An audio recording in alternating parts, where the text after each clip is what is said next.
MD drugs प्रकरणातील आरोपीच्या अतिक्रमणावर महापालिकेने चालवला बुलडोजर।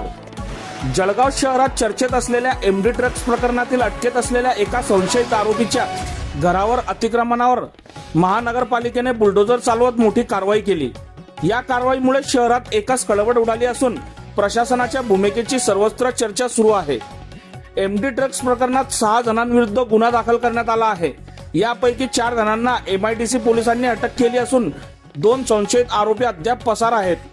अटकेत असलेला संशयित आरोपी रईस देशमुख यांच्या सुप्रीम कॉलनी परिसरातील घरासमोरील अतिक्रमित बांधकामावर महानगरपालिका आणि MIDC पोलिसांच्या संयुक्त पथकाने कारवाई केली।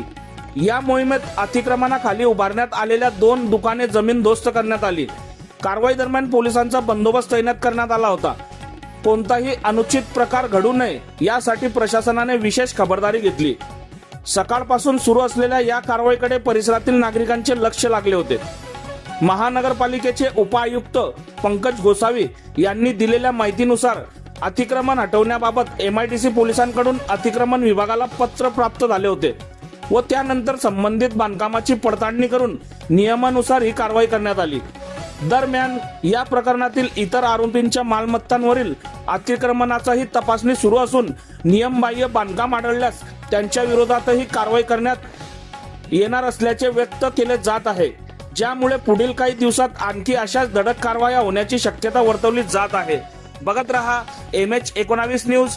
मुख्य संपादक श्रीकांत वानखेडे सोबत ब्युरो चीफ जोएब सय्यद, जळगाव जिल्हा, महाराष्ट्र। केलेली आहे जळगाव शहरातील ड्रग्ज प्रकरणातील आरोपी रईस देशमुख याचं सुप्रीम कॉलनीमध्ये जे घर आहे त्या घराचे जे बाहेर 2 शॉप्स होते ते अनधिकृत होते।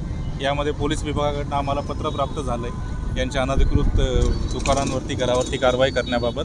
त्यासाठी आज MIDC पोलीस स्टेशन व जळगाव महानगरपालिका यांनी एक जॉईंट ऑपरेशनमध्ये त्यांचं अतिक्रमण काढलं। कशा प्रकारची ही कारवाई करण्यात आलेली आहे? या कारवाईमध्ये जे अनधिकृत बांधकाम आहे ते पूर्णपणे काढून टाकण्यात आले।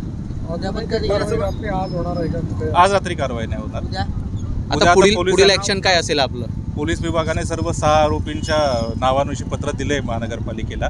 मनपाच्या नगररचना विभागाकडनं, बांधकाम विभागाकडनं जिथे जिथे अनधिकृत बांधकाम आहे याची माहिती भेटताच अतिक्रमण विभागामध्ये कारवाई करतात। गुन्हेगारांना आळा घालण्यासाठी संशयित आहे, ते ड्रग्ज प्रकरणातील संशयित आहेत आणि त्याच्या अनधिकृत बांधकामांवर महापालिका कारवाई करते, काय सत्य आहे? हे पोलीस विभागाने आपल्याला पत्र दिलंय या आरोपींबाबत, त्यानुसार कारवाई नाही, पण जे गुन्हेगार आहेत त्यांचे बांधकाम अवैध आहेत का? सगळे 6चे 6 नाही, सर्व 6 बांधकामांबाबत अजून माहिती प्राप्त नाहीये। जशी माहिती प्राप्त होईल तशी आपण कारवाई। पण सर, अशी चर्चा होती की जे गुन्हेगार आहेत त्यांच्या घरावरती हातोडा पडणार आहेत, नेमकं काय, म्हणजे कशा पद्धतीची कारवाई असणार? जे गुन्हेगार आहे ज्यांनी दमदाटी करून अनधिकृत बांधकामं केली आहे त्यांच्यावरती नक्कीच कारवाई। काही वेळापूर्वी एक नियोजित कारवाई होती अमजद शेखच्या वरती, ती मात्र झाल्याचं पाहायला मिळत नाही। अचानक रईस शेखकडे मोर्चा वळवला, काय नक्की कारवाई? त्या घराबाबत मनपाच्या हद्दीबाबत स्पष्टता नव्हती, ते मनपा हद्दीत आहे की नाही ती स्पष्टता घेऊन मग आपण कारवाई।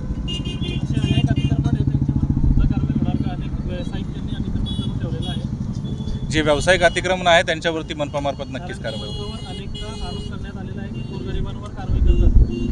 नाही। असं कोणताही भेदभाव मनपाकडून केला जात नाहीये। ज्यांचा बांधकाम अधिकृत आहे त्यांच्यावरती कारवाई। ठीक